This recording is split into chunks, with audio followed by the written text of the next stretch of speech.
According to the law of gravitation, the gravitational force of attraction F with which the two masses m1 and m2 separated by a distance d attract each other is given by।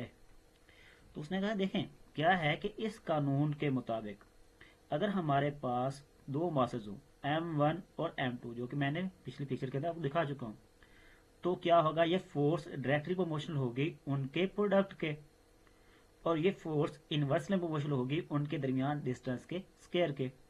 अगर हम इन दोनों proportional को join करें तो हमारे पास बनेगा F directly proportional m1 m2 और d square.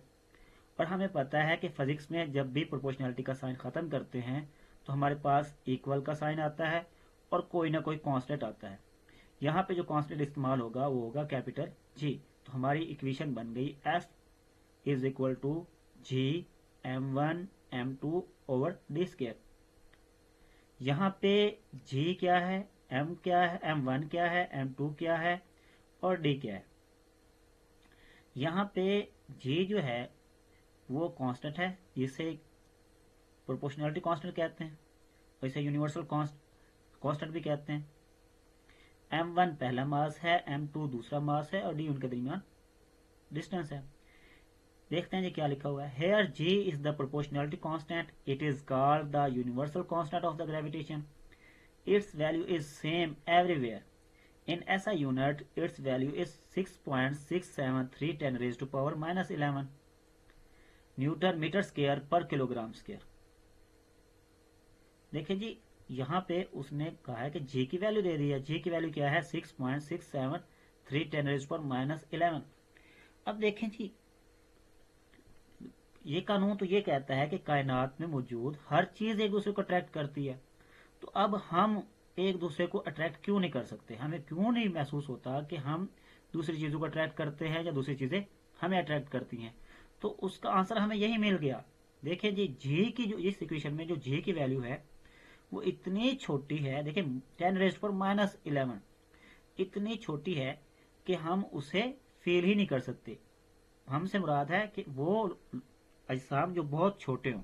लेकिन जब हम बड़े अजसाम की बात करें, जिस तरह के हम अर्थ की बात करते हैं, हम मून की बात करते हैं, हम सन की बात करते हैं, हम वेनस की बात करते हैं, नेपच्यून की बात करते हैं, तो वो ऐसे हमारे पास बॉडीज हैं जो कि बहुत बड़ी बॉडीज हैं। तो उनके जब बात करते हैं तो उनके अंदर ये जी की वैल्यू एक वैल्यूएबल आंसर देती है। तो देखते हैं क्या लिखा हुआ है। Due to small value of capital G the gravitational force of attraction between objects around us is very small and we do not feel it since the mass of earth is very large, it attracts nearby objects with a significant force.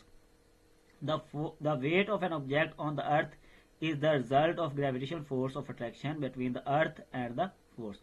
तो उसने कहा कि क्या है कि जमीन के ऊपर कोई भी चीज जो होती है उसका जो वेट होता है उसका वेट होता ही इसी फोर्स की वजह से है जिसे हम फोर्स ऑफ ग्रेविटेशन कहते हैं।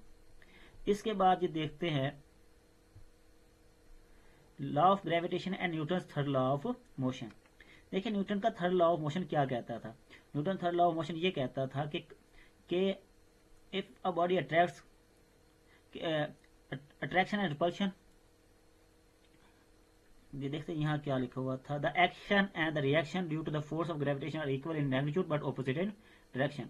कि क्या है कि यहाँ पे लॉ ऑफ ग्रेविटेशन के अंदर ऐसा होता है कि अगर एक बॉडी अगर m1 m2 को अट्रैक्ट करती है तो m2 भी m1 को अट्रैक्ट करेगी।